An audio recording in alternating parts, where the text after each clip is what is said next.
Welcome to another edition of the Legacy Warriors podcast, where we cover the top two feeder leagues to the UFC. And this week it's actually going to be Cage Warriors 195, which goes down in Rome, Italy, which is taking center stage amongst the B leagues, if that's what you want to call it. It was originally scheduled to be headlined by a middleweight title fight between Dario Belandi and Claudio Ribeiro. Unfortunately, Ribeiro misses weight by 6 pounds, and the fight gets called off. There was another fight earlier on the card that there were some weight issues and complications with Dylan Hazan, and that fight ultimately gets canceled as well. So we got 13 fights for this Cage Warriors 195 card, which prominently features many Italian fighters as well, including former Bellator and PFL fighter Daniel Scatizzi, who is now in the main event taking on a Polish fighter in Adrian Kepa. Now, this has been a long and grueling week. It's, the previous week I had 6 events that I needed to cover, and that was quite taxing on your boy. This week there's 5 events that I had to cover, and I thought, one less event, it shouldn't be as bad. But holy shit, I have been absolutely struggling this week in terms of getting all this content and stuff out for you guys. Even some of my UFC content has kind of felt that as well. So I'm going to be dropping this for you guys today. Obviously, we got Cage Warriors going down Saturday afternoon alongside OKTAGON, which I will be breaking down as soon as I'm done these videos. But that will only be in written form on the Lock of the Night Patreon page. So make sure you guys check that out if you want to get some content on that good stuff. But I still have my quick picks to put out for you guys, my Lockheed Trinity, Lockheed two-step free parlay, and then the prop drop as well. So I'm thinking I'm going to do this Cage Warriors breakdown, quick picks, and Lockheed Trinity today. And then tomorrow afternoon, probably around noon Eastern time, I'll prop drop for you guys, so at least I get everything out for you guys. So again, apologies for any tardiness with a lot of this stuff. It's been a grueling week, and next week only 3 events including the Contender series, so much less workload, and it should be a lot easier to stay on top of things. All right, we're going to be pretty brief with a lot of the breakdowns here for this card. 13 fights, mediocre card overall. Let's get right into it. First matchup up, Kevin Caperna coming in at minus 205, going up against Claudio Iancu, I believe, coming in at plus 175. Both guys not that great, but this seems to be a layup spot for Caperna to get back to his winning ways after coming up short against Manuel Leonetti last time around. Caperna, okay striker. He's better than Claudio. Claudio hasn't fought in 5.5 years, or 5 years, I should say. The last time he did compete, he was getting wrecked until he got inadvertently hit in the groin, and he took that as a way out to get the no contest. But yeah, it's tough to be uber confident in Caperna, considering he went 1-10, I believe, as an amateur fighter. But Iancu is nothing special either. I think Caperna probably finishes Iancu within a round and a half and gets the win here. All right, next up we got Manuel Lancioli coming in at plus 775, going up against Alexander O'Sullivan, who comes in at minus 1,300. I was pretty big on Lancioli last time around, and I thought it was because of his grueling grappling approach that he normally takes, smothering his opponents and showcasing a good gas tank, but he couldn't deal with the strength of Antonio Amodio, who was able to really nullify him and just keep him on the mat and grind him out. O'Sullivan, very solid BJJ specialist, and I expect that technical advantage he has in this matchup against Lancioli to allow him to grind this fight out. I'm kind of feeling the over 1.5, but the only thing that's kind of keeping me from much more confidence is the fact that Lancioli has taken this on short notice. So who knows if he can keep up a high enough pace as he is normally known to do. But I'll go O'Sullivan, and either O'Sullivan late sub or gets the decision here. Next up, Piotr Mochetti coming in at minus 135, going up against Jack Foote, who comes in at plus 115. Mochetti is a guy that has leaned on his grappling as of late, but prior in his career, we've seen him strike more often. Foote is more of a Muay Thai fighter who has a very slick and improved submission game too, and I'm kind of surprised that Foote is the dog here. I get Mochetti has a little bit more experience as a professional, but I think Foote is a cleaner striker, and I think his grappling defense should be enough to really thwart anything that Mochetti looks to try to implement from that top position. I think Foote actually eventually clubs and subs Mochetti here. I think he's just too fast for him on the feet. Good enough combination striking, and I love Foote as the underdog in this fight. Next up, Francesco Tumminiello coming in at minus 300, going up against Gabriel Cera, who comes in at plus 250. Tumminiello, well, both these guys, two different types of strikers. Tumminiello, more of a kickboxer, whereas Cera comes more from a karate background. I believe Tumminiello will be able to eventually find the chin of Cera and put him away, but minus 300 is just too wide in case Cera is able to pull off the upset here. Again, I want to see more legitimate experience from Tumminiello before I trust him as a chalky favorite, but he's a guy, with only coming into his second pro fight. Just by looking at his Instagram, it looks like he's been involved training in MMA at a lot of different gyms for a long time, but has never really taken many amateur or pro fights. So I think he's had a couple amateur kickboxing fights as well, but let's see what he does here against a fellow striker. But I'm going to go Tumminiello and getting the win under 1.5. Next up, we got Emmanuel Tetti coming in at minus 700, going up against Dimitrios Tzeinaridis, who comes in at plus 500. Tetti pulled off a very gutsy performance last time around against a very dangerous Peruvian prospect. And even though Tetti was a big favorite that night, I thought a lot of people saw the value on the dog, and they were close to hitting that. But Tetti showing off significant improvements in his defensive grappling game. He obviously comes from a kickboxing background, so he's obviously very dangerous to deal with when he gets into his groove there. Tzeinaridis, more so a guy that made his debut back at Cage Warriors 189, and he got Von Flue choked by Pietro Mochetti. Tzeinaridis, a guy that seems like he has some decent striking, but I think he's really going to be behind it here with Tetti, who I think should be able to dictate the pace immediately and eventually find that knockout to get that win under 1.5. Next up, we got Daniel Battaglia coming in at plus 185, going up against Theodore Berggren, who comes in at minus 220. Both these guys are quite aggressive, but I think it's going to be Berggren who's in the driver's seat here. I think with his grappling and his top control, he should be able to find that finish within a round.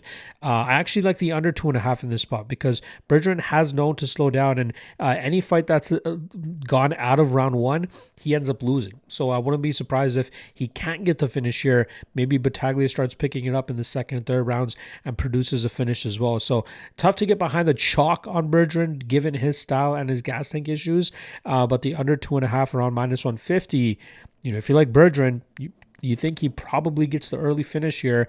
It'll cash at a much better price, but also cover a possible Battaglia upset as well. All right. Next up, we got Gabriel Casella coming in at minus 1,800, going up against Rob Earls, who comes in at plus 900. Casella comes from a kickboxing background. Earls, not the greatest. He's been finished in 5 of his 6 amateur fights. He's 1-0 as a pro with a, ineligible record, I believe, in that first fight. Casella should be able to style on him on the feet, but it's tough to be truly confident in a guy that has no MMA experience going up against a guy that has had several MMA fights and might be able to have some success if he takes the fight to the ground. But Earls is nothing special. I think Casella should be able to utilize his athleticism and strength to keep this fight upright, and then from there really batter Earls and find that early finish. But minus 1,800 is just too wide to be confident in somebody making their pro or just straight up mixed martial arts debut. Next up, Simone Diana coming in at minus 650, going up against Nicholas Barna, who comes in at plus 475. I successfully faded Diana last time around, but this is a very winnable matchup for him.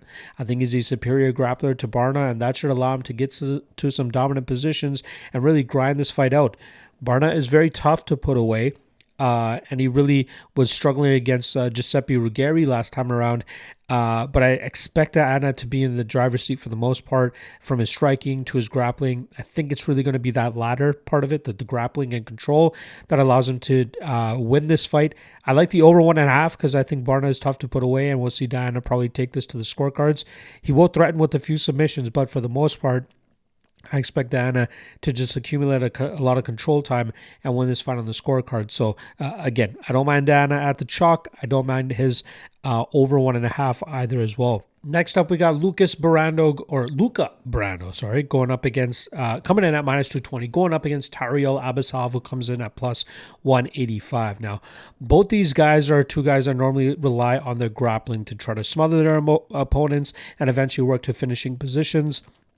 Abbasov had to take on a very tough Luke Riley in his Cage Warriors debut last time around. This is a big enough step down in competition that I feel like he can be very competitive against Borando.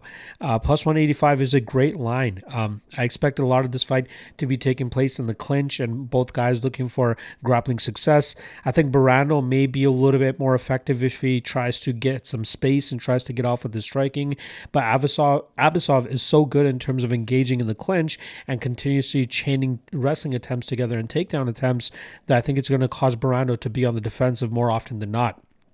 From there, I think Abbasov gets most of these dominant positions, gets some good control time, gets off on some damage, and he goes on to win this fight on the scorecards. And I don't mind the over 1.5 either. All right, next up we got Chiara Penso coming in at plus 150, going up against Fabiola Pidroni, who comes in at minus 170. Very low-level women's MMA fight here, and it's not often that we see two women's MMA fighters from Italy actually squaring off with each other because there just aren't that many to begin with. Penso is more of a scrapper and a slugger who likes to drag opponents into the pocket and let go with her strikes, whereas Pidroni looks more so to take opponents to the ground, but she leaves a lot of openings in the striking realm to be hit and teed off on. I think Penso should be able to make Pidroni work enough with some of the submission attempts off her back, but once this fight starts to kick off in the striking realm, I think we'll see Penso be a little bit more effective with her striking and her volume, and I think that could lead to her winning this fight on the scorecards. Next up, we got Nicolo Solli coming in at minus 230, going up against Daniel Karlsson, who comes in at plus 195. Solli comes from a Muay Thai background, but he has some solid grappling chops, just as he showed in his last matchup. Karlsson had originally fought, I believe, against Dario Belandi a couple years back, showcased some decent volume, some decent cardio, some straight forward work, but I really think Solli will do a good enough job in terms of utilizing his technical advantages from his striking to his BJJ game to really wear Karlsson down, and I think that will eventually lead to Solli getting that finish here. So I don't mind Solli at this chalky price. I think he really causes Karlsson some problems and chips away at him and eventually finishes him. Next up, we got Francesco Nuzzi coming in at minus 500, going up against short notice replacement Lucas Rodrigues, who comes in at plus 385.